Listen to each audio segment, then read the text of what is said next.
नमस्ते किसान भाइयों।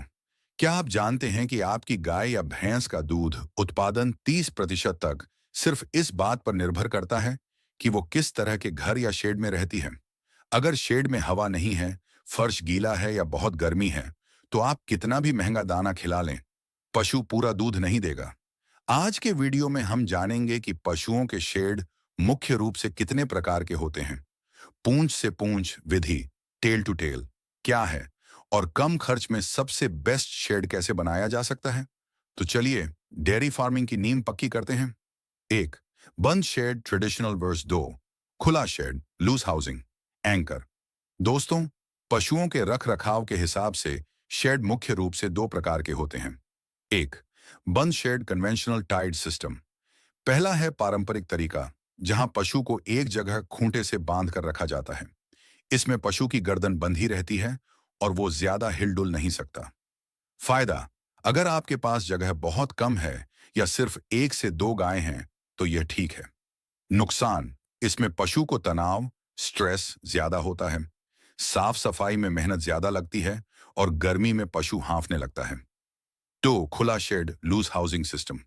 दूसरा और सबसे आधुनिक तरीका है खुला बाढ़ा या लूज हाउसिंग। इसमें पशु को बांधा नहीं जाता, वो अपनी मर्जी से घूम सकता है, पानी पी सकता है और बैठ सकता है। फायदा, इसमें पशु खुश रहता है, जिससे दूध बढ़ाता है। इसमें लेबर मजदूरी का खर्च बहुत कम हो जाता है। आज के समय में यही सबसे बेस्ट है।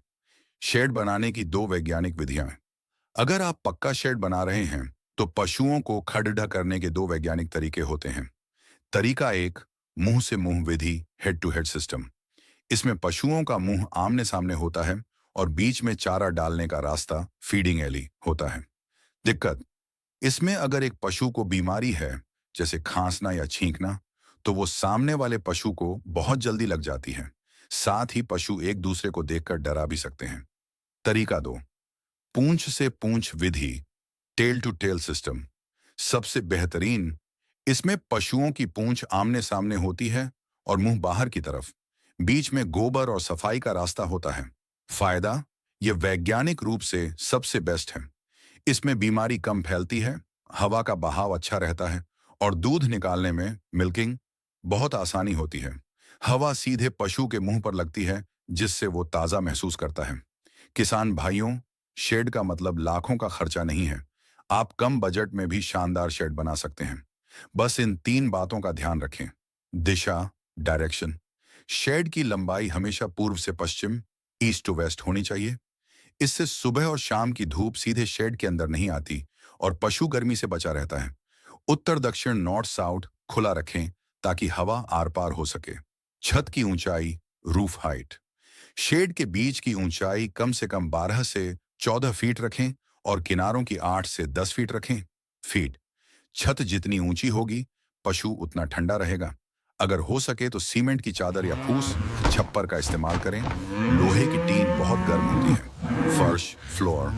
फर्श कभी भी चिकना, स्लिपरी न बनाएं। इससे पशु फिसल कर गिर सकता है और उसके कूल्हे टूट सकते हैं। पक्के फर्श को थोड़ा खुरदरा रखें या फिर रेत मिट्टी का कच्चा फर्श, सैंड बेडिंग रखें, जो पशुओं को सबसे ज्यादा पसंद होता है। तो निष्कर्ष यह है, अगर जगह है तो खुला बाढ़ा, लूज हाउसिंग बनाएं और व्यवस्था पूंछ से पूंछ, टेल टू टेल वाली रखें। याद रखिए, पशु का घर महल जैसा हो ना हो, लेकिन वह हवादार और सूखा जरूर होना चाहिए।